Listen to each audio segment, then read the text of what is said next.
Dracula, a novel by Bram Stoker.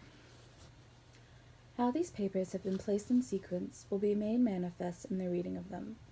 All needless matters have been eliminated, so that a history almost at variance with the possibilities of later-day belief may stand forth as a simple fact.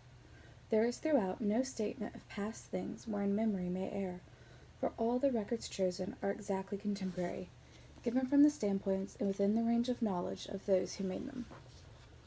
Chapter 1. Jonathan Harker's Journal. Captain Shorthand. 3 May. Bistritz. I left Munich at 8:35 p.m. on 1st May, arriving at Vienna early next morning. Should have arrived at 6:46, but train was an hour late. Budapest seems a wonderful place, from the glimpse which I got of it from the train, and little I could walk through the streets. I feared to go very far from the station, as we had arrived late and would start as near the correct time as possible. The impression I had was that we were leaving the west and entering the east, the most western of splendid bridges over the Danube, which is here of noble width and depth, took us among the traditions of Turkish rule. We left in pretty good time, and came after nightfall to Klausenburg. Here I stopped for the night at Hotel Royal. I had for dinner, or rather supper, a chicken done up some way with red pepper, which was very good but thirsty. Mem. Get recipe for Mina. I asked the waiter, and he said it was called paprika Hindel, and that it was a national dish. I should be able to get it anywhere along the Carpathians. I found my smattering of German very useful here. Indeed, I do not know how I should be able to get on without it. Having some time at my disposal when in London, I had visited the British Museum, and made search among the books and maps of the library regarding Transylvania. It had struck me that some foreknowledge of the country could hardly fail to have some importance in dealing with the noble of that country. I found that the district he named is in the extreme east of the country, just on the borders of 3 states, Transylvania, Moldavia, and Bukovina, in the midst of the Carpathian Mountains, one of the wildest and least known portions of Europe. I was not able to light on any map or work given the exact locality of the Castle Dracula, as there are no maps of this country as yet to compare with our own Ordnance Survey maps. But I found that Bistritz, the post town named by Court Dracula, is a fairly well-known place. I shall enter here some of my notes, as they may refresh my memory when I talk over my travels with Mina. In the population of Transylvania there are 4 distinct nationalities: Saxons in the south, mixed with them in the Wallachs, who are the descendants of the Dacians, Magyars in the west, and Szechuans in the east and north. I am going among the latter, who claim to be descendants from Attila and the Huns. This may be so, for when the Magyars conquered the country in the 11th century, they found the Huns settled in it. I read that every known superstition in the world is gathered into the horseshoe of the Carpathians, and if it were the center of some sort of imaginative whirlpool. If so, my stay may be very interesting. I must ask the Count all about them. I did not sleep well, though my bed was comfortable enough, for I had all sorts of queer dreams. There was a dog howling all night under my window, which may have had something to do with it, or it may have been the paprika, for I had to drink up all the water in my carafe, and was still thirsty. Towards morning I slept and was wakened by the continuous knocking at my door, so I guess I must have been sleeping soundly then. I had for breakfast more paprika and a sort of porridge of maize flour, which they said was mamliga, an eggplant stuffed with forcemeat, a very excellent dish, which they called impletata. Get the recipe for this also. I had to hurry breakfast, for the train started a little before 8, or rather it ought to have done so, for after rushing to the station at 7:30, I had to sit in the carriage for more than an hour before we began to move. It seemed to me that the further east you go, the more unpunctual are the trains. What ought they to be in China? All day long we seemed to dawdle through a country which was full of beauty of every kind. Sometimes we saw little towns or castles on the top of steep hills, such as we see in the old missals. Sometimes we ran by rivers and streams, which seemed the wide stony margin on each side of them to be subject to great floods. It takes a lot of water and running strong to sweep the outside edge of a ridge clear. At every station there were groups of people, sometimes crowds, and in all sorts of attire. Some of them were just like the peasants at home, or those I saw coming through France and Germany, with short jackets and round hats and homemade trousers. But others were very picturesque.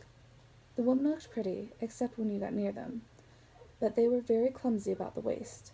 They had all full white sleeves of some kind or other, and most of them had big belts with a lot of stripes of something fluttering from them like a dress in a ballet, but of course petticoats under them. The strangest figures we saw were the Slovaks, who were more barbarian than the rest, with their big cowboy hats, great baggy dirty white trousers, white linen shirts, and enormous heavy leather belts, nearly a foot wide, all studded over with brass nails. They wore high boots with their trousers tucked into them, and had long black hair and heavy black mustaches. They were very picturesque, but do not look proposing. On the stage they would have been set down at once as some old Oriental band of brigands. They are, however, I am told, very harmless and rather wanting in natural self-assertion. It was on the dark side of twilight when we got to Bistritz, which is a very interesting old place, being practically on the frontier of the Borgo Pass that leads into Bulgaria. It has had a very stormy existence, and it certainly shows marks of it. 50 years ago, a series of great fires took place, which made terrible havoc on 5 separate occasions. At the very beginning of the 17th century, it underwent a siege of 3 weeks and lost 13,000 people, the casualties of war proper being assisted by famine and disease. Count Dracula had directed me to the Golden Krone Hotel, which I found, to my great delight, to be thoroughly old-fashioned, for of course I wanted to see all I could of the ways of the country.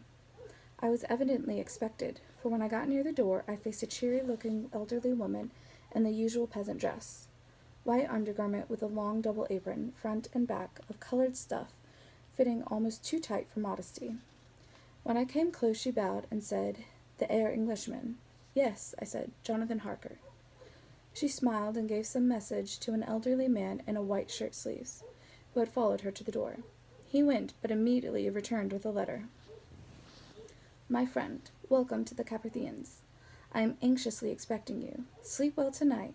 At 3 tomorrow the diligence will start for Bulgaria, a place on that is kept for you. At the Borgo Pass my carriage will await you and bring you to me. I trust that your journey from London has been a happy one, and that you will enjoy your stay in my beautiful land. Your friend, Dracula." 4th May. I found that my landlord had gotten a letter from the Count directing him to secure the best place on the coach for me, but on making inquiries as to details, he seemed somewhat reticent, and pretended that he could not understand my German. This could not be true, because up to then he had understood it perfectly. At least, he answered my questions exactly as if he did. He and his wife, the old lady who had received me, looked at each other in a frightened sort of way. He mumbled out that the money had been sent in a letter, and that was all he knew. When I asked him if he knew Count Dracula and could tell me anything of his castle, both he and his wife crossed themselves, and saying that they knew nothing at all, simply refused to speak further. It was so near the time of starting that I had no time to ask anyone else, for it was all very mysterious, but by not any means comforting. Just before I was leaving, the old lady came up to my room and said in a very hysterical way, "Must you go? Oh, young Herr, must you go?" She was in such an excited state that she seemed to have lost her grip of what German she knew, and mixed it all up with some other language which I did not know at all. I was just able to follow her by asking many questions. When I told her I must go at once, and that I was engaged on important business, she asked again, "Do you know what day it is?" I answered that it was the 4th of May. She shook her head as she said again, "Oh yes, I know that. But do you know what day it is?" On my saying that I did not understand, she went on, "It is the eve of St. George's Day. Do you not know that tonight, when the clock strikes midnight, all the evil things in the world will have full sway? Do you know where you are going and what you are going to?" she asked in such evident distress that I tried to comfort her, but without effect. Finally she went down on her knees and implored me not to go, at least to wait a day or two before starting. It was all very ridiculous, but I did not feel comfortable. However, there was business to be done, and I could allow nothing to interfere with it. I therefore tried to raise her up and said, as gravely as I could, that I thanked her, but my duty was imperative and that I must go. She then rose and dried her eyes, and taking a crucifix from her neck, offered it to me. I did not know what to do, for as an English churchman I have been taught to regard such things as in some measure idolatrous. And yet it seemed so ungracious to refuse an old lady meaning so well, and in such a state of mind. She saw, I suppose, the doubt in my face, for she put the rosary around my neck and said, "For your mother's sake," and went out of the room. I am writing of this part of the diary whilst I am waiting for the coach, which is, of course, late, and the crucifix is still around my neck. Whether it is the old lady's fear, or the many ghostly traditions of this place, or the crucifix itself, I do not know, but I am not feeling nearly as easy in my mind as usual. If this book should ever reach Mina before I do, let it bring my goodbye. Here comes the coach. 5th May, the castle. The grey of the morning has passed, and the sun is high over the distant horizon, which seems jagged, whether with trees or hills I know not, for it is so far off that big things and little are mixed. I am not sleepy, and as I am not to be called till awake, naturally I write till sleep comes. There are many odd things to put down, unless who read them may fancy that I dined too well before the spritzes. Let me put down my dinner exactly. I dined on what they call rubber steak, bits of bacon, onion, and beef, seasoned with red pepper, and strung on sticks and roasted over the fire, in a simple style of the London cat's meat.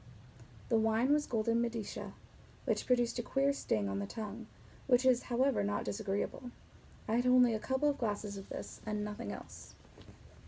When I got on the coach, the driver had not taken his seat, and I saw him talking with the landlady. They were evidently talking of me, for every now and then they looked at me, and some of the people who were sitting on the bench outside the door, which they call by a name meaning word-bearer, came and listened, and then looked at me, most of them pityingly. I could hear a lot of words often repeated, queer words, for there were many nationalities in the crowd, so I quietly got my polyglot dictionary from my bag and looked them up. I must say they were not cheering to me, for amongst them were Odd Dog, Satan, Pockle, Hell, Stritkoia, Witch, Ralok, and Vlaslag, both of which mean the same thing, one being Slovak and the other Severian, for something that is either werewolf or vampire. I must ask the Count about these superstitions.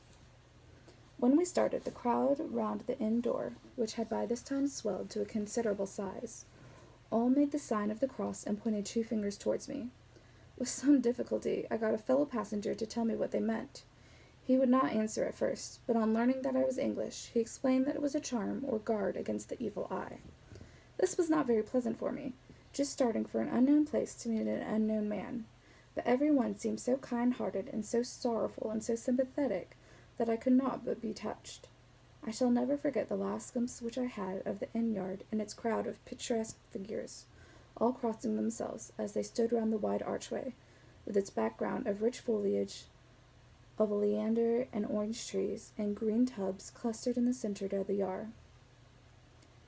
Then our driver, whose wide linen drawers covered the whole front of the box seat, Gotza they called them, cracked his big whip over his 4 small horses, which ran abreast, and we set off on our journey.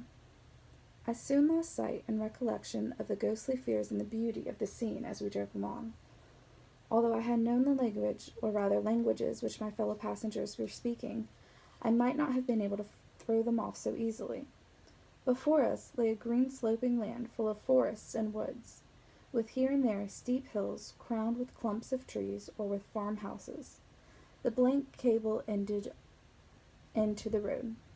There was everywhere a bewildering mass of fruit blossoms, apple, plum, pear, cherry, and as we drove by, I could see the green grass under the trees, spangled with the fallen petals. In and out amongst these green hills of what they call here the Mittelland ran the road, losing itself as it swept round the grassy curve, or was shut out by the straggling ends of pine wood, which here and there ran down the hillside like tongues of flame. The road was rugged, but still we seemed to fly over it with a feverish haste. I could not understand then what the haste meant, but the driver was evidently bent on losing no time in reaching Borgerprud. I was told that this road is in the summer-time excellent, but that it had not yet been put in order after the winter snow. In this respect, it is different from the general run of the roads in Carpathians, for it is an old tradition that they are not to be kept in good order.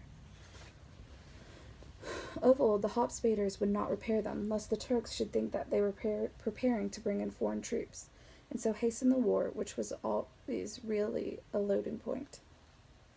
Beyond the green swelling hills of the middle land, rose mighty slopes of forest up the lofty steeps of the Carpathians themselves. Right and left of us they towered, with the afternoon sun falling full upon them and bringing out all the glorious colors of this beautiful range, deep blue and purple and the shadows of the peaks, green and brown where grass and rock mingled, and an endless perspective of jagged rocks and pointed crags. To these were themselves lost in the distance, where the snowy peaks rose grandly. Here and there seemed mighty rifts of the mountain, through which, as the sun began to sink, we saw now and again the white gleam of falling water. One of my companions touched my arm as we swept round the base of a hill and up the lofty snow-covered peak of a mountain, which seemed, as we wound our serpentine way, to be right before us.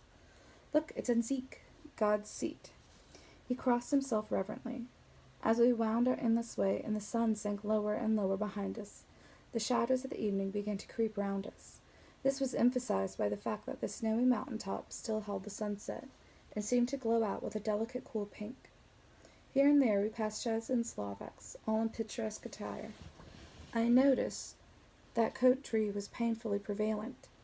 By the roadside were many crosses, and as we swept by, my companions all crossed themselves. Here and there was a peasant man or woman kneeling before a shrine, who did not even turn as we approached, but seemed, in the self-surrender of devotion, to have neither eyes nor ears for the outer world. There were many things new to me. For instance, hayricks in the trees, and here and there beautiful masses of weeping birch, their white stems shining like silver through the delicate green of the leaves. Now and again we passed a leader wagon, an ordinary peasant's cart, which is long, snake-like verbena, calculated to suit the inequalities of the road. On this we were sure to be seated quite a group of home-coming peasants, the Slovaks with their white and the Slovaks with their colored sheepskins, the latter carrying lace-fashioned their long staves, with axe at end. As the evening fell, it began to get very cold, and the growing twilight seemed to merge into one dark mistiness, the gloom of the trees, oak, beech, and pine, though in the valleys which ran deep between the spurs of the hills, as we ascended through the pass, the dark firs stood out here and there against the background of late-lying snow. Sometimes, as the road was cut through the pine wood that seemed in the darkness to be closing down upon us, great masses of grayness, which here and there bestrewed the trees, producing a peculiarly weird and solemn effect, which carried on the thoughts and grim fancies engendered earlier in the evening, when the falling sunset threw into strange relief the ghost-like clouds which amongst the Carpathians seemed to wind ceaselessly through the valleys. Sometimes the hills were so steep that despite our driver's haste, the horses could only go slowly. I wished to get down and walk up to them as we do at home, but the driver would not hear of it. "No, no," he said, "you must not walk here. The dogs are too fierce." And then he added, with what he evidently meant for grim pleasantness, for he looked round to catch the approving smile of the rest, "And you may have enough of such matters before you go to sleep." The only stop he would make was a moment's pause to light his lamps. When it grew dark, there seemed to be some excitement amongst the passengers, and they kept speaking to him, one after the other, as though urging him to further speed. He lashed the horses unmercifully with his long whip, and with wild cries of encouragement urged them on to further exertions. Then, through the darkness, I could see a sort of patch of gray light ahead of us, as though there were a cleft in the hills. The excitement of the passengers grew greater. The crazy coach rocked on its great leather springs, and swayed like a boat tossed in a stormy sea. I had to hold on. The road grew more level, and we appeared to fly along. Then the mountains seemed to come nearer to us on each side, and to frown down upon us. We were entering the Borgo Pass. One by one, several of the passengers offered me gifts, which they pressed upon me with an earnestness which would take no denial.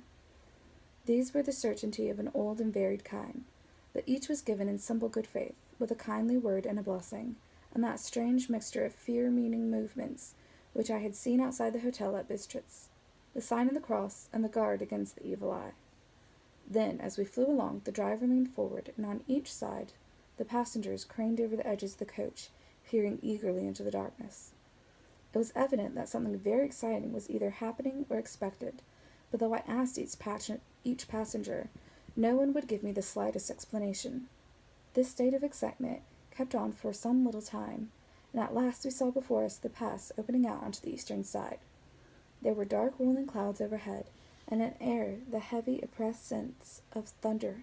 It seemed as though the mountain range had separated two atmospheres, and that now we had gotten into the thunderous one. I was now myself looking out of the conveyance which was to take me to the Count. Each moment I expected to see the glare of lamps through the blackness, but all was dark. The only light was flickering rays of our own lamps, in which the steam from our hard-driven horses rose in a white cloud. We could now see the sandy road lying white before us, but there was no sign of a vehicle. The passengers threw back with a sigh of gladness, which seemed to mock my own disappointment. I was already thinking what I had best do, when the driver, looking at his watch, said to the others something which I could hardly hear. It was spoken so quietly and in so low a tone, I thought it was an hour less than the time, then turned to me and said in a German worse than my own, "There is no carriage here. The heir is not expected after all. He will now come on to Bokonvian, and return tomorrow or the next day. Better the next day." Whilst he was speaking, the horses began to neigh and snore and plunge wildly, so that the driver had to hold them up. Then, amongst a chorus of screams from the peasants, and a universal crossing of themselves, a cliché with 4 horses drove up behind us, overtook us, and drew up beside the coach. I could see from the flash of our lamps, as the rays fell on them, that the horses were coal-black and splendid animals. They were driven by a tall man, with a long brown beard and a great black hat, which seemed to hide his face from us. I could only see the gleam of a pair of very bright eyes, which seemed red in the lamplight, as he turned to us. He said to the driver, "You are early tonight, my friend." The man stammered in reply, "The English heir was in a hurry," to which the stranger replied, "That is why I suppose you wished him to go on to Bukovina. I can't say that one right. "You cannot deceive me, my friend. I know too much, and my horses are swift." As he spoke, he smiled, and the lamplight fell on a hard-looking mouth, with very red lips and sharp-looking teeth, as white as ivory. One of my companions whispered to another the line from Burger's Leonore, "For the dead travel fast." The strange driver evidently heard the words, for he looked up with a gleaming smile. The passenger turned his face away, at the same time putting out his 2 fingers and crossing himself. "Give me the heir's luggage," said the driver, and with exceeding accelerated electricity my bag was handed out and put in the cliché. Then I descended from the side of the coach, as the cliché was close alongside, and the driver helped me with a hand which caught my arm in a grip of steel. His strength must have been prodigious. Without a word, he shook his reins, the horses turned, and we swept into the darkness of the pass. As I looked back, I saw the steam from the horses of the coach by the light of the lamps, and projected against it the figures of my late companions crossing themselves. Then the driver cracked his whip and called to his horses, and off they swept on their way to Bukovina. As they sank into the darkness, I felt a strange chill, and a lonely feeling came over me. But a cloak was thrown over my shoulders, and a rug across my knees, and the driver said in excellent German, "The night is chill, mynheer, and my master the Count bade me take all care of you. There is a flask of the plum brandy of the country underneath the seat, if you should require it." I did not take any, but it was a comfort to know that it was there all the same. I felt a little strangely, and not a little frightened. I think, had there been an alternative, I should have taken it, instead of prosecuting the unknown night journey. The carriage went on at a hard pace, straight along, then made a complete turn and went along another straight road. It seemed to me that we were simply going over and over the same ground again, and so I took note of some salient point, and found that this was so. I would have liked to have asked the driver what this all meant, but I really feared to do so, for I thought that, placed as I was, any protest would have had no effect, in case there had been an injunction to delay. By and by, however, I was curious to know how much time was passing. I struck a match, and by its flame looked at my watch. It was within a few minutes of midnight. This gave me a sort of shock, for I suppose the general superstition about midnight was increased by my recent experiences. I waited with a sick feeling of suspense.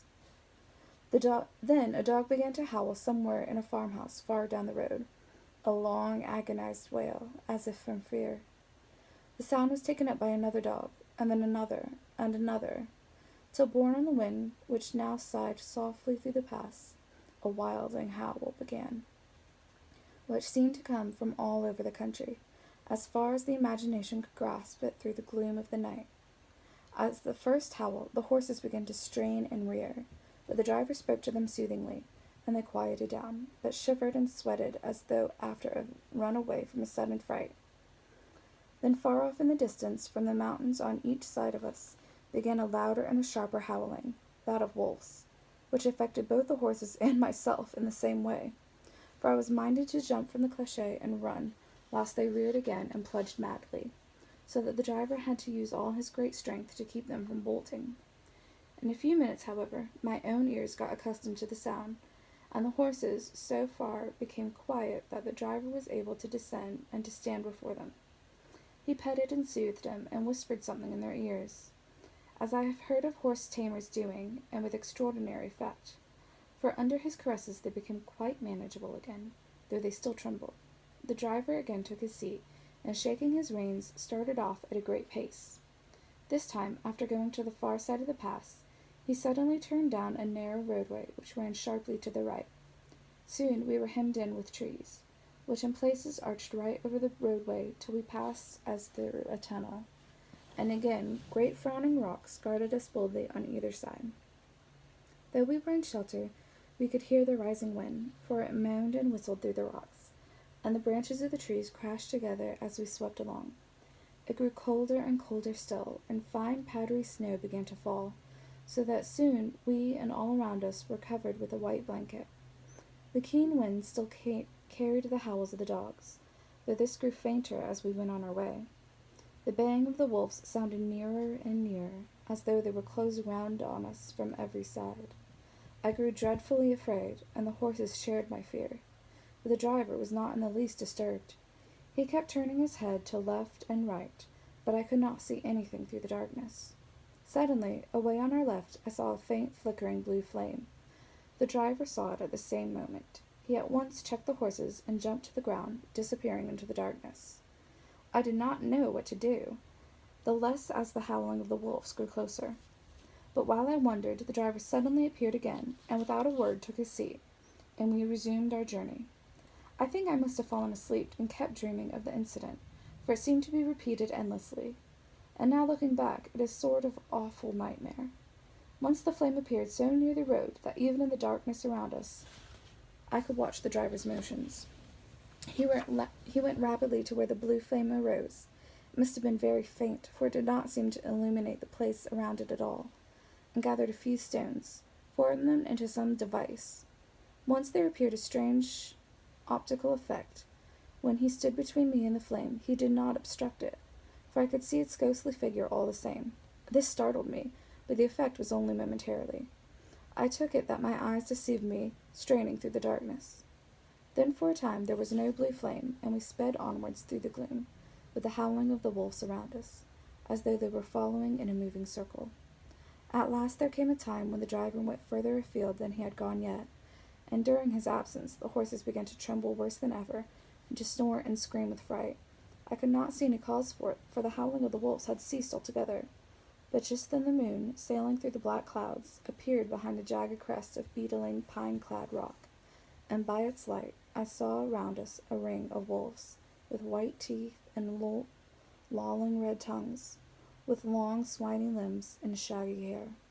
They were 100 times more terrible in the grim silence which held them than ever they were when they howled. For myself, I felt a sort of paralysis of fear. It is only when a man feels himself to face it with such horrors that he can understand their true import. All at once the wolves began to howl, as though the moonlight had had some peculiar effect on them. The horses jumped about and reared, and looked helplessly round with eyes that rolled in a way painful to see.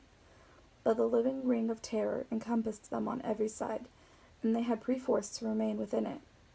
I called to the coachman to come, for it seemed to me that our only chance was to try to break through that ring and to aid his approach.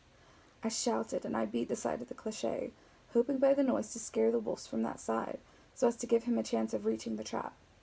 How he came there I know not, but I heard his voice, and raised in a tone of imperious command, and looking toward the sound, I saw him stand in the roadway, as he swept his long arms, as though brushing aside some impaling obstacle. The wolves fell back and back further still. Just then a heavy cloud passed across the face of the moon, so that we were again in darkness. When I could see again, the driver was climbing into the cliché, and the wolves had disappeared. This was all so strange and uncanny that a dreadful fear came upon me, and I was afraid to speak or move. The time seemed interminable as we swept on our way, now in almost complete darkness, for the rolling clouds obscured the moon. We kept on ascending, with occasional periods of quick descent, but in the main way always ascending.